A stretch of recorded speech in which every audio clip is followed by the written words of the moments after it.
Bom, Margarete, então, antes de mais nada, eu queria agradecer a sua presença. A Margarete Matico Emura, ela é arquiteta e urbanista, ela é do Instituto Polis e também da coordenação do BR Cidades.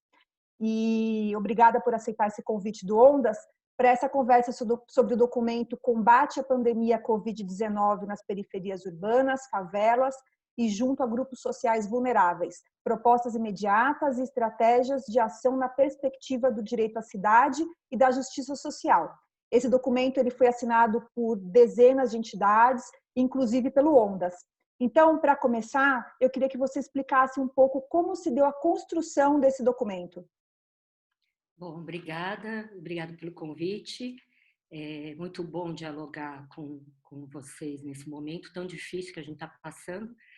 E esse documento ele foi construído logo no início da pandemia, em Covid-19, por uma rede que reúne entidades, movimentos sociais que têm atuação nacional e local, né? Essas entidades elas têm em comum a defesa de direitos aos mais vulneráveis, né? E aí, nesse momento de pandemia, é o direito à vida. E congrega, quer dizer, além, como você mesma disse, né?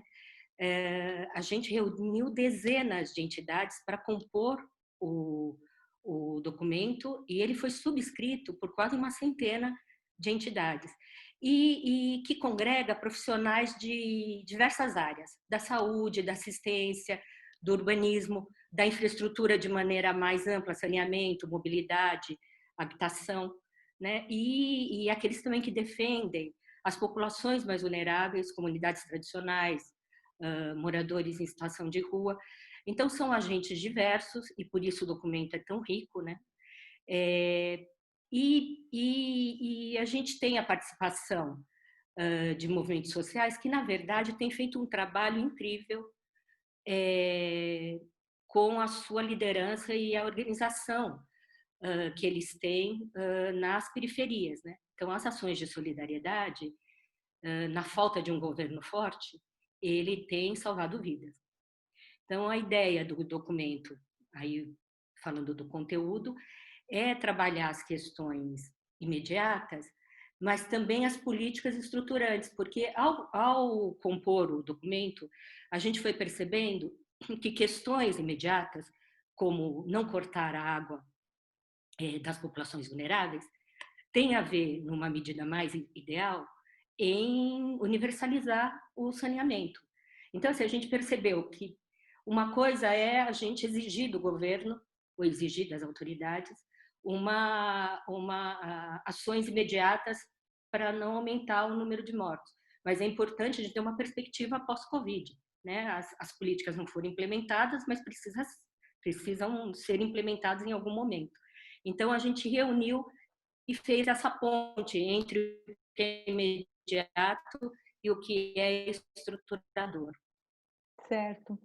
E o documento mostra o quanto essas populações estão sendo mais atingidas pela pandemia. Isso quer dizer que o novo coronavírus, na verdade, também escancarou uma desigualdade social no Brasil? É isso mesmo.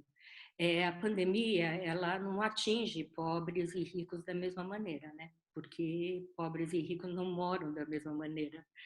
E não tem a mesma capacidade de proteção e de resposta à pandemia.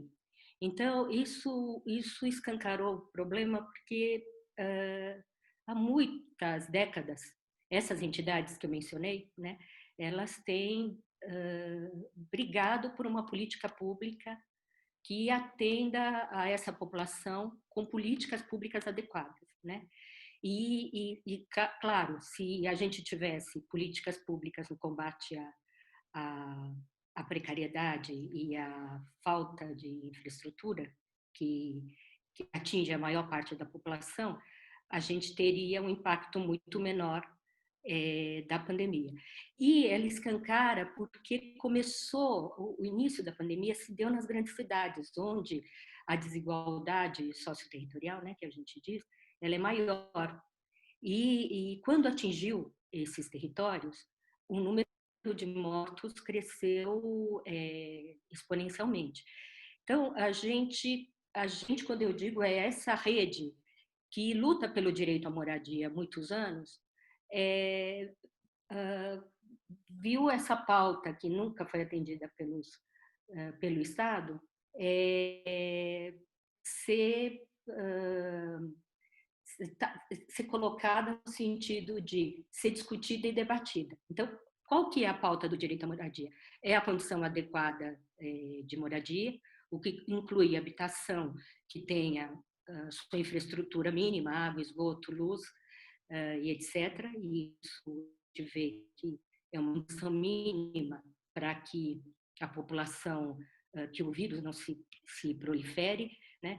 A questão da mobilidade, que é uma questão muito importante para o que a gente chama de moradia adequada, ou seja, você ter deslocamentos menores na cidade, e isso também é um outro ponto que se mostrou desfavorável agora, o fato da população se deslocar cotidianamente e ficar longo tempo dentro do Transporte. também um vetor de transmissão, né? Então é muito sério esse morar longe, ou seja, o nosso processo de urbanização, ele foi um processo que periferizou, ou seja, você foi criando novos territórios e cada vez mais distantes, precisando cada vez mais de infraestrutura, quer dizer, precisando e não tendo, né? E com mobilidade cada vez mais longa, né? Com trajetos cada vez mais longos. E o último ponto, o último não, né? Um ponto importante é o acesso aos serviços e equipamentos públicos, né? A gente diz, morar adequadamente é ter próximo de si, da sua moradia, serviços, rede de educação, rede de saúde, e hoje a gente vê que isso também é outro ponto que faz muita falta. Ou seja, discutir de novo, como a gente vem discutindo há décadas, que as famílias têm que morar em vazios urbanos, ter acesso em áreas mais bem localizadas, ocupando vazios urbanos já estruturados, é o foco, né? Voltou não, é a questão que precisa ser discutida aí pelo poder público. Então, por esses pontos que você coloca, se percebe que a crise sanitária e econômica também tem mostrado a importância de um Estado forte, que possibilite toda essa estrutura que você coloca, de moradia, transporte, serviços. E por que, tendo isso em conta, por que alguns serviços precisam estar em mãos públicas? A pandemia também tem mostrado isso? Mostrado isso. O SUS é o maior exemplo disso, né? É toda uma discussão do governo federal e não contra, mas assim, contra esse sistema único de saúde, né? Contra o SUS. E logo em seguida mudou-se o discurso, porque o SUS, quem está conseguindo, é o sistema que está conseguindo dar uma resposta a essa pandemia. E aí, voltando à sua pergunta, por que ele tem que ser público? Porque o Estado precisa prover essas áreas vulneráveis de infraestrutura, de acesso ao saneamento. Nós estamos numa crise hídrica, né? E a crise hídrica, ela não está desvinculada de outras políticas que a gente acha que tem que estar integrada ao do saneamento, né? Então, quando a gente diz é preciso que as pessoas morem bem, é preciso que essas políticas sejam integradas. Então, a gente está falando de política de mobilidade, política de habitação que seja integrada. Isso só o Estado pode fazer. E o Estado precisa estar presente porque ele precisa subsidiar. E o investimento em subsídio é um investimento a fundo perdido. E que só o Estado faz, né? Então, se a gente está falando de uma universalização do sistema de saneamento, é importante que a gente saiba que vai ter que priorizar todos esses núcleos precários que existem no Brasil.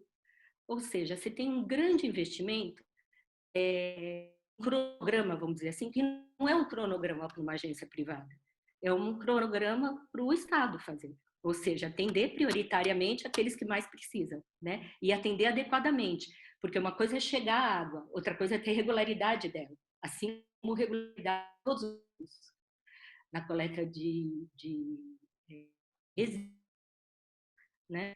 Então, é uma política integrada. E mesmo isso que eu estava colocando anteriormente, que a gente não quer uma urbanização nos moldes em que está sendo feito, né? Essa urbanização significa áreas com infraestrutura já adequada, diminuir os custos, né? Ou seja, o Estado pode arcar com esses custos, desde que também planeje melhor as cidades que vem construindo. Então, você acabou de falar a questão do acesso à água, né? Então, o documento, entre diversas medidas emergenciais, ele aponta a garantia do acesso à água e ao saneamento, que é uma luta do Ondas, inclusive anterior à pandemia, e que agora se mostra urgente. Como que a falta desse direito humano fundamental tem impactado principalmente nas periferias durante a pandemia? E que medidas que o Estado ou as prestadoras de serviço deveriam tomar para que o acesso à água e ao saneamento fosse garantido? Nós estamos em uma crise hídrica, né? E tanto o documento que foi feito por essa rede, como o documento que o Ondas publicou, ele consta alguns pontos que são comuns, né? Como assegurar de forma regular o fornecimento de água, interromper cobranças por inadimplência, as contas de água, suspender cortes no fornecimento de água, garantir higiene para os que moram em situação de rua. Acho que muitas dessas pautas imediatas que foram colocadas no documento, elas são muito importantes para que a gente tenha uma garantia de condições adequadas para que o vírus não se prolifere, né? O documento também coloca uma coisa muito importante, que é a disponibilidade de equipamentos, né, para realização de higiene pessoal em silos, cadeias, presídios, etc. Os dois documentos colocam isso, né?